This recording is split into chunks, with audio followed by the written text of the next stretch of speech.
الحمد لله جل وعلا وصلى الله وسلم وبارك على حبيبه سيدنا محمد بن عبد الله الأمين على وحي السماء وعلى آله النجبا وأصحابه الأتقياء.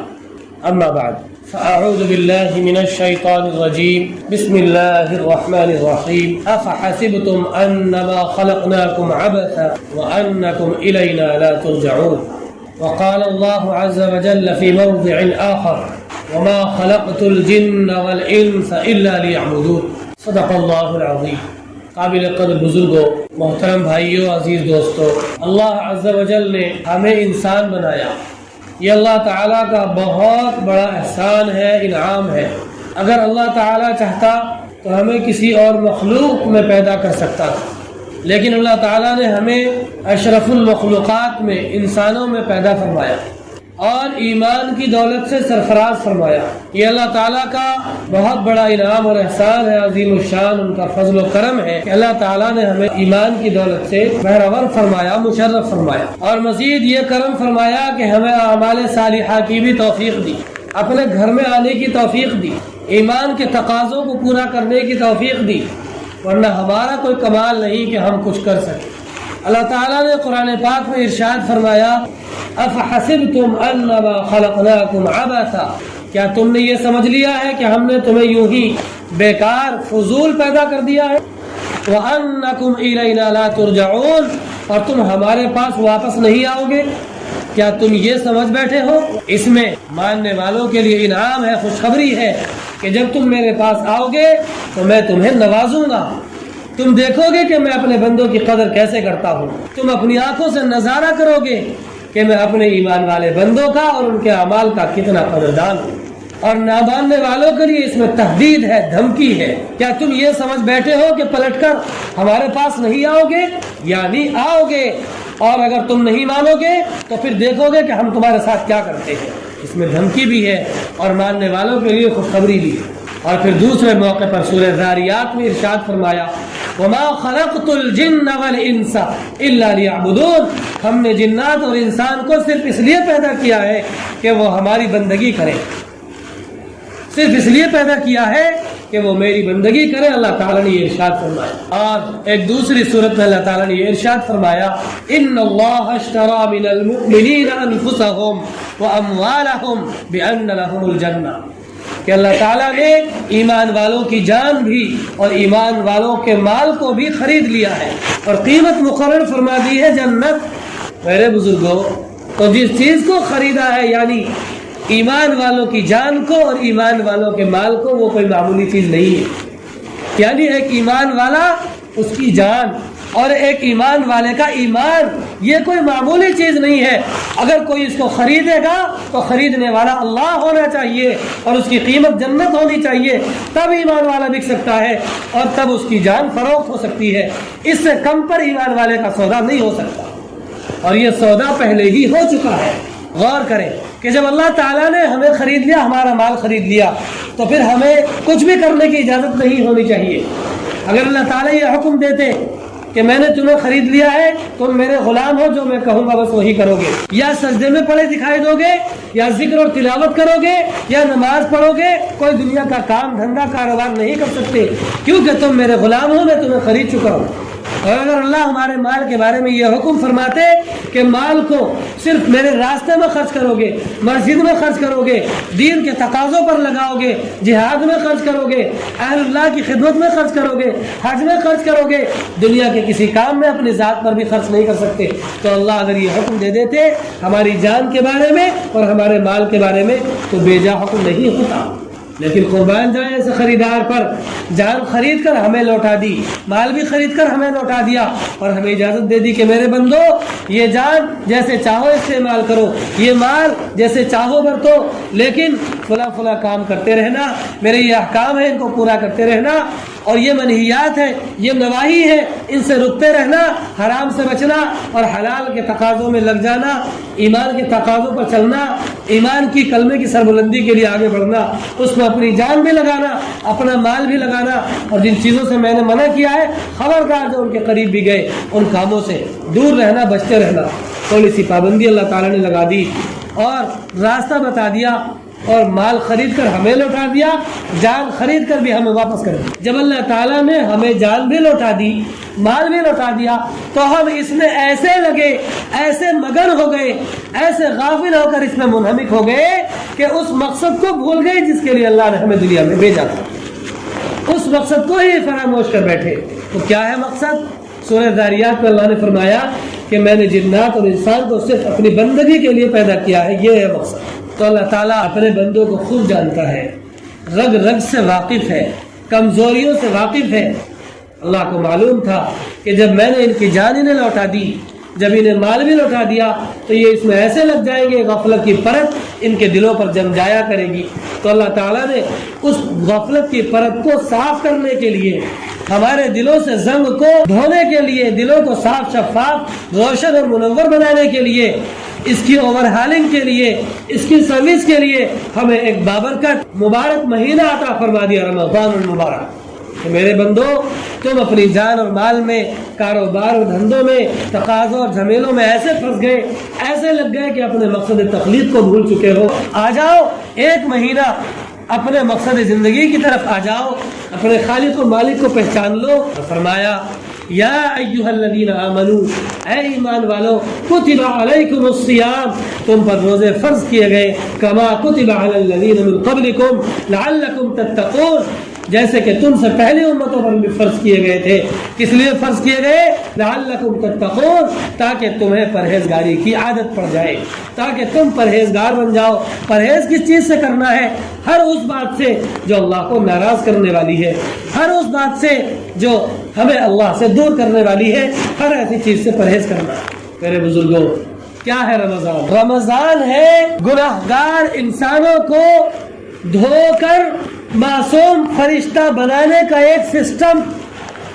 اللہ تعالیٰ چاہتے ہیں کہ میرے بندے گناہوں کے زنگ کو اتار کر بالکل صاف اور شفاف ہو جائے، تاکہ باقی زندگی اللہ تعالیٰ کی بندگی کے تقاضوں کے مطابق گزارنے کی عادت پڑ جائے اور آسان ہو جائے۔ کیسے پڑے گی یہ عادت؟ ذرا ہم غور کریں۔ غیر رمضان میں حلال نعمتیں کھانا اور پینا جائز ہے کہ نہیں؟ ہم کھا بھی سکتے ہیں اور پی بھی سکتے ہیں۔ جس سے ہمارا نکاح ہوا ہے، یعنی بیوی، کھانا پینا بھی حلال اور بیوی سے تعلق قائم کرنا بھی حلال۔ اب اللہ تعالیٰ نے رمضان میں حکم دے دیا کہ صبح صادق سے لے کر غروب آفتاب تک حلال چیزوں سے بھی رکنا ہے، کھا نہیں سکتے، پی نہیں سکتے اور بیوی کے ساتھ تعلق قائم نہیں کر سکتے۔ تو جب اللہ کے حکم سے حلال چیزوں سے رکنے کی عادت پڑ جائے گی، تو جب حلال سے بھی ہم رک سکتے ہیں، تو اللہ کے حکم سے ہمیں حرام سے رکنا اور بھی آسان ہو جائے گا۔ اس کے لیے اللہ تعالیٰ نے روزے فرض فرمائے، اور فرمایا اس کا مقصد ہے لعلکم تتقون، اس کا مقصد ہے گناہوں سے بچنے کی عادت ڈالنا اور پرہیزگاری کی صفت سے اپنے آپ کو آراستہ کرنا۔ اس لیے روزے اللہ نے فرض فرمائے اور تسلی بھی دے دی کہ یہ کوئی نیا کام نہیں ہے اس امت کے ساتھ۔ کما کتب علی الذین من قبلکم، اس سے پچھلی امتوں پر بھی ہم نے روزے فرض کیے تھے۔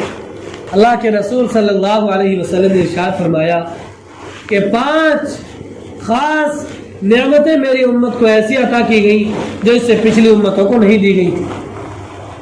5 خصوصی انعام اللہ نے اس امت پر فرمائے جو پچھلی امتوں پر نہیں ہوئے۔ کیا ہے وہ 5 انعام؟ پہلا انعام یہ، اللہ کے رسول صلی اللہ علیہ وسلم نے ارشاد فرمایا کہ روزے دار کے منہ کی بو اللہ تعالیٰ کو مشک کی خوشبو سے بھی زیادہ پسندیدہ ہے۔ یہ اس امت کی خاص صفت ہے، اللہ نے اس امت پر خاص فضل فرمایا۔ دوسرا انعام یہ فرمایا کہ اس امت کے روزے داروں کے لیے سمندر کی مچھلیاں تک رحمت کی دعائیں کرتی ہے۔ مچھلیاں ہمیں کیا جانے، مچھلیوں کو ہم سے کیا مطلب؟ کیا وہ ہماری پڑوسن ہے یا رشتہ دار ہے، یا وہ ہماری فرینڈ ہے؟ مچھلیوں سے ہمیں کیا مطلب ہے؟ لیکن اللہ تعالیٰ نے اس امت کا درجہ اتنا اونچا اٹھایا کہ سمندر کی مچھلیوں کی بھی ڈیوٹی لگائی کہ تم میرے محبوب کی امت کے روزے داروں کے لیے دعاؤں میں لگ جاؤ۔ مچھلیاں تک دعائیں کرتی ہیں، دوسری مخلوقات بھی دعائیں کرتی ہیں۔ اور تیسرا یہ خصوصی انعام فرمایا کہ اس امت کے روزے داروں کے لیے جنت ہر روز مزین کی جاتی ہے، سجائی جاتی ہے، کہ پتہ نہیں کون سا روزے دار کب اپنی زندگی کا وقت پورا کر کے اللہ تعالیٰ سے آ ملے، اور جنت اس کے لیے بالکل تیار ہے کہ جنت سجی سجائی، یہ مہمانہ، یہ گیسٹ ہاؤس تمہارے تیار ہے، آجا میرے بندے، جنت تیرے لیے مزین کر دی گئی ہے۔ یہ انعام فرمایا۔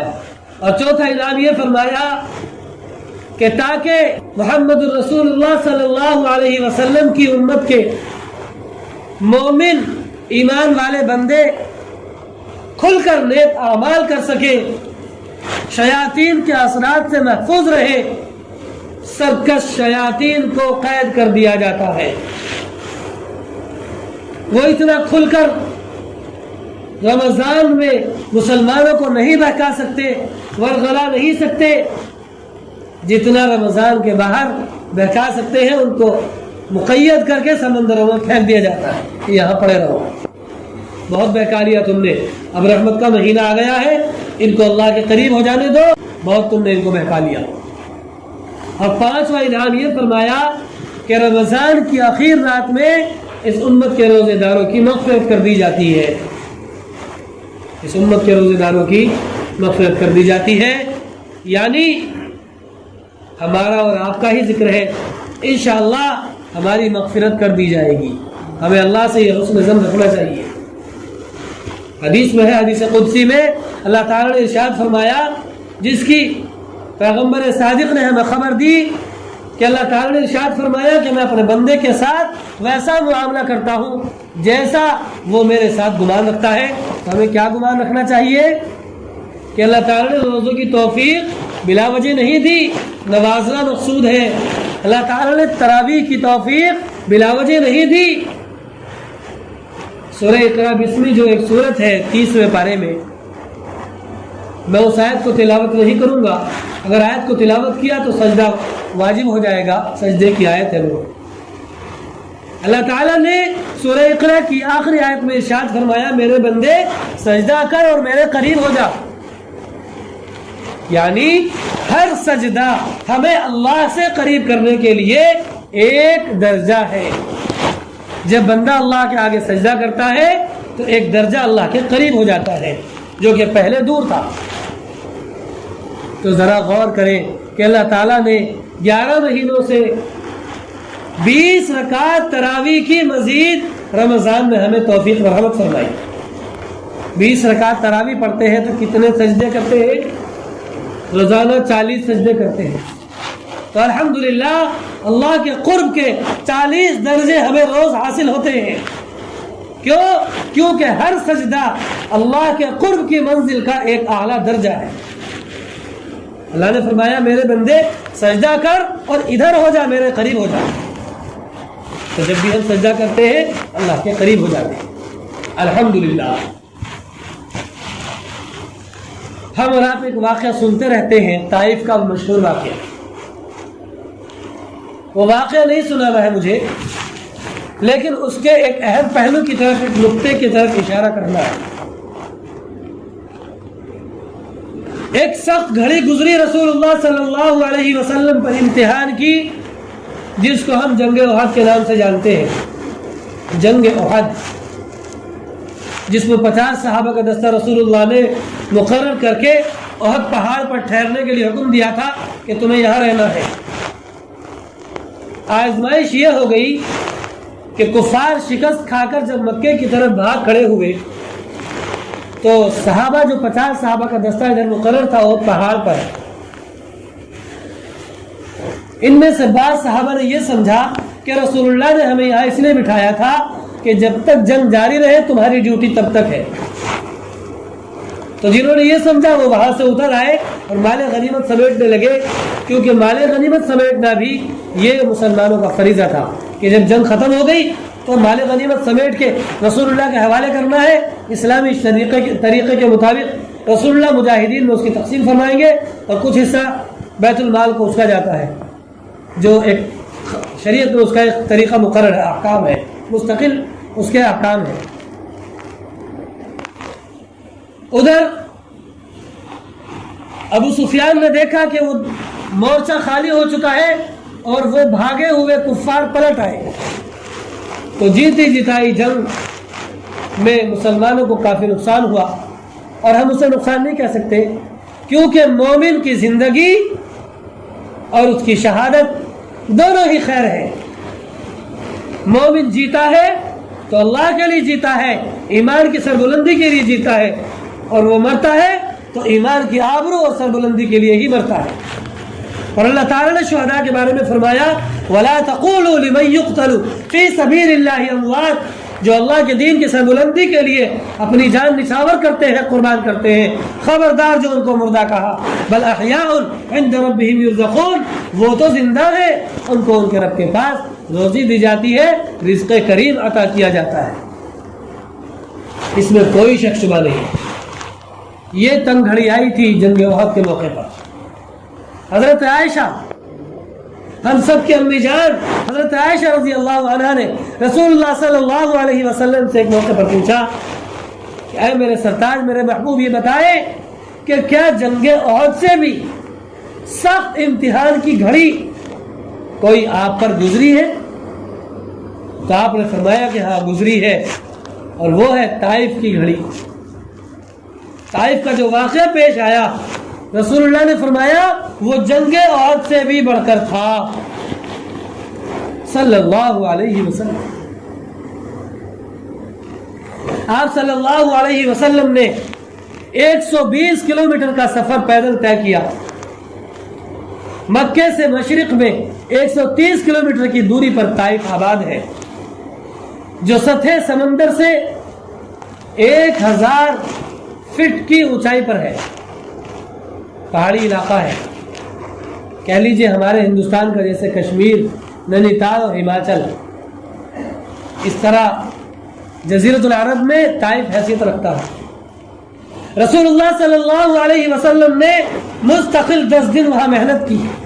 10 دن کی محنت کے باوجود بھی ایک شخص بھی مسلمان نہیں ہوا، اور جب آپ صلی اللہ علیہ وسلم وہاں سے نکلے ہیں تو وہاں کے سرداروں نے وہاں کے غنڈوں کو، عباشوں کو آپ صلی اللہ علیہ وسلم کے پیچھے لگایا کہ ان کو مارو، ان کو گالیاں دو، ان پر جملے کسو، ان کو پتھروں سے لہو لہان کر دو۔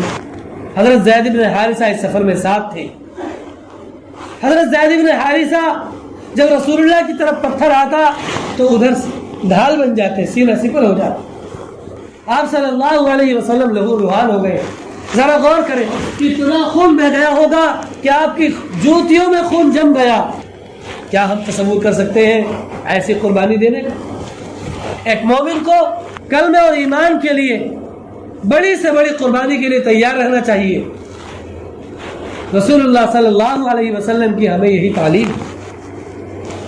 آپ صلی اللہ علیہ وسلم وہاں سے نکل کر عتبہ اور شیبہ کے باغ میں تشریف لائے۔ ان کا ایک غلام تھا جس کا نام ہے عداس۔ وہ عداس رسول اللہ کے لیے ایک تشتری میں انگور کا گچھا لے کر آیا۔ آپ صلی اللہ علیہ وسلم نے اطمینان کی سانس لی، انگور کھائے۔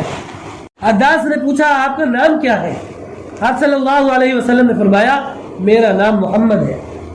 عداس نے کہا میں نے یہ نام توریت میں پڑھا ہے، میں نے آپ کا ذکر، آپ کی علامتیں اور پہچان اور آپ کا نام بھی میں توریت میں پڑھ چکا ہوں، آپ مجھے کلمہ پڑھائیے۔ عداس مسلمان ہو گئے۔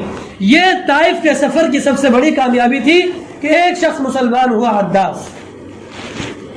10 دن کی مسلسل محنت کے بعد، پتھر کھانے کے بعد، گالیاں کھانے کے بعد، خون میں لہو لہان ہونے کے بعد، طائف میں نہیں وہاں سے نکلنے کے بعد عداس نے کلمہ پڑھا۔ زخمی تھا صلی اللہ علیہ وسلم کا دل، آپ زخموں سے بھی چور تھے، اور آپ کی روح اور آپ کا دل درد سے بھی چور چور تھا کہ کیا امید لے کر آیا تھا، اور یہاں کے بستی کتنی بنجر ہے۔ عذاب کے فرشتے آ گئے، حضرت جبریل تمام فرشتوں کے سردار ہیں۔ فرشتوں نے کہا آپ اشارہ کرے، یہ طائف وادی میں آباد ہے، ادھر بھی پہاڑ ہے ادھر بھی پہاڑ ہے، ہم پہاڑوں کے پارٹ ملا کے ان کو پیس دیتے ہیں۔ آپ ایک اشارہ کریں، قربان جائے رسول اللہ صلی اللہ علیہ وسلم پر آپ نے فرمایا نہیں جبریل نہیں، ایسا نہ کرنا، میں قہر و غضب بن کر نہیں آیا۔ اگر یہ نہیں جانتے یہ نادان ہے، ان قریب ان کی قومیں مجھے پہچانیں گی اور وہ مشرف با اسلام ہوں گی۔ چنانچہ آپ صلی اللہ علیہ وسلم کی دعا کا نتیجہ تھا طائف کے لوگ آج بھی روتے ہیں اس واقعے کو یاد کر کے کہ اگر رسول اللہ نے ہمارے پرکھوں کو، ہمارے بزرگوں کو معاف نہ کر دیا ہوتا تو آج ہم دنیا میں نہ ہوتے۔ میرے بزرگوں، ایک طرف تو آپ صلی اللہ علیہ وسلم فرماتے ہیں کہ سب سے زیادہ جو تکلیف پہنچی ہے وہ مجھے طائف میں پہنچی ہے۔ اتنی تکلیف پہنچنے کے بعد، اتنا زخمی ہونے کے بعد، جسم بھی زخمی، روح بھی زخمی، دل بھی زخمی، اور پھر بھی آپ بد دعا نہیں کرتے۔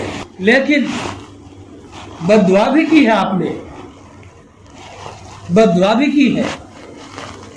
جب طائف کے لوگوں کے لیے بد دعا نہیں کی تو وہ کتنا بدبخت انسان ہوگا جس کے لیے بد دعا کی۔ جب طائف کے لوگوں کو معاف کر دیا تو وہ کتنا کم نصیب انسان ہوگا جس کو معاف نہیں کیا۔ ایک موقع پر رسول اللہ صلی اللہ علیہ وسلم نے ارشاد فرمایا، لوگوں ممبر کے قریب ہو جاؤ۔ صحابہ عرض کرتے ہیں ہم ممبر کے قریب ہو گئے۔ رسول اللہ صلی اللہ علیہ وسلم نے 3 بار آمین فرمایا۔